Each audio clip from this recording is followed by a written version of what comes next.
देखिए, तो आपने सुना ही होगा हज़रत हंज़ला रज़ी अल्लाह ताला अन्हो जो बड़े मशहूर सहाबी रहे हैं, उनकी शादी ही होती है उसी दिन और पहली रात में ही वो अपने बीवी के पास हैं, अपने घर में हैं कि आवाज़ देने वाले ने आवाज़ दिया कि चलो हुजूर का बुलावा है, हुजूर की जानिब से आवाज़ लगाई गई है, मैदान जिहाद में उतरना है। अब ये अपनी बीवी से इजाज़त लेते हैं।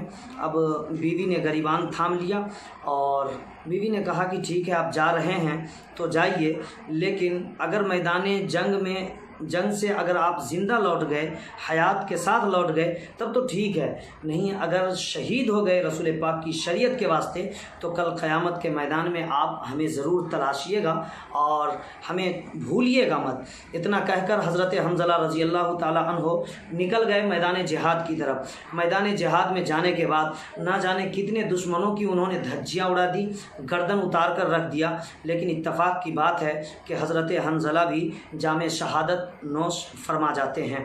आखिर में जब मैदान ख़त्म होता है, यानी जंग ख़त्म होने के बाद हुजूर सल्लल्लाहु ताला अलैहि वसल्लम मुस्तफ़ा जान रहमत ने इरशाद फरमाया सहाबियों से कि जितनी लाशें हैं सब उठा कर ले आओ, जमा करो।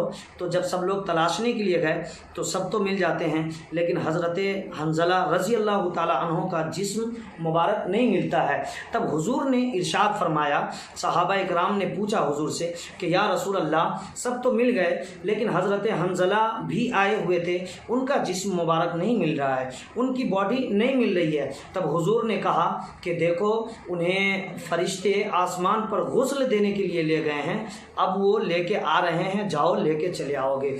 इतना सुनना था। सहाबा इकराम ने कहा कि सरकार या रसूल अल्लाह सल्लल्लाहु ताला अलैहि वसल्लम, उन्हें फरिश्ते आसमान पर गुस्ल देने के लिए क्यों ले गए हैं? तब आका ने इरशाद फरमाया, चूँकि जो शहीद होता है खुदा की राह में, जो मज़हब इस्लाम की खातिर मारा जाता है, जो शरीयत मुस्तफ़ा की बका के लिए जान गंवाता है, जान देता है, उसे शहीद कहा जाता है और शहीद को गुस्ल नहीं दिया जाता।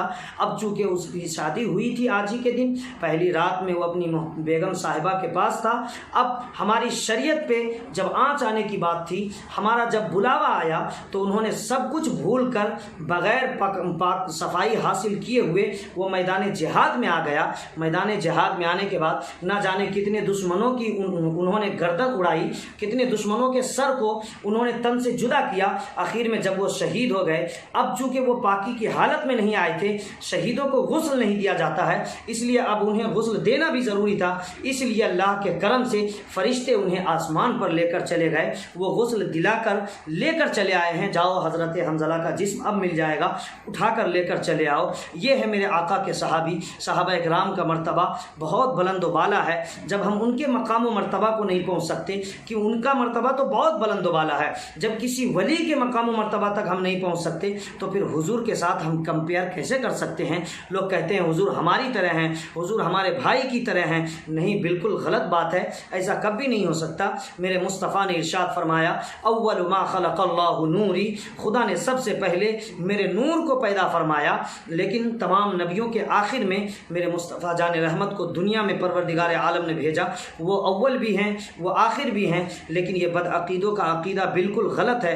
इसलिए मैं आपसे ये कहना चाहूँगा कि उनके ख़यालात से बिल्कुल बचना चाहिए। उनसे सलाम कलाम, मुसाफ़ा, मुआनका, खाना पीना, रिश्तेदारी, रब्त व ताल्लुक़, कंटेक्ट, हर एतबार से उनसे दूर रहना चाहिए। उनसे बचने में हमारी भलाई है, इसलिए कि जो मुस्तफ़ा जान रहमत का नहीं हुआ वो हमारा कैसे हो सकता है। अल्लाह रब्बुल इज़्ज़त की बारगाह में मैं दुआ करता हूँ कि हमें और आपको मज़हब अहले सुन्नत वल जमात के रास्ते पर, और इमाम अहमद रज़ा ख़ां फ़ाज़िल बरेलवी हुज़ूर आला हज़रत ने जो हमारे ईमान व अक़ीदे की हिफाजत की है, जो किताबें लिखी हैं, जो तरीक़े बताए हैं, उस तरीक़े के मुताबिक हमें ज़िंदगी गुजारने की परवरदिगार आलम तौफ़ीक़ बख्शे। अस्तग़फ़िरुल्लाह रब्बी मिन कुल्लि ज़ंबिन व अतूबु इलैह। अस्सलामु अलैकुम व रहमतुल्लाहि व बरकातुहू।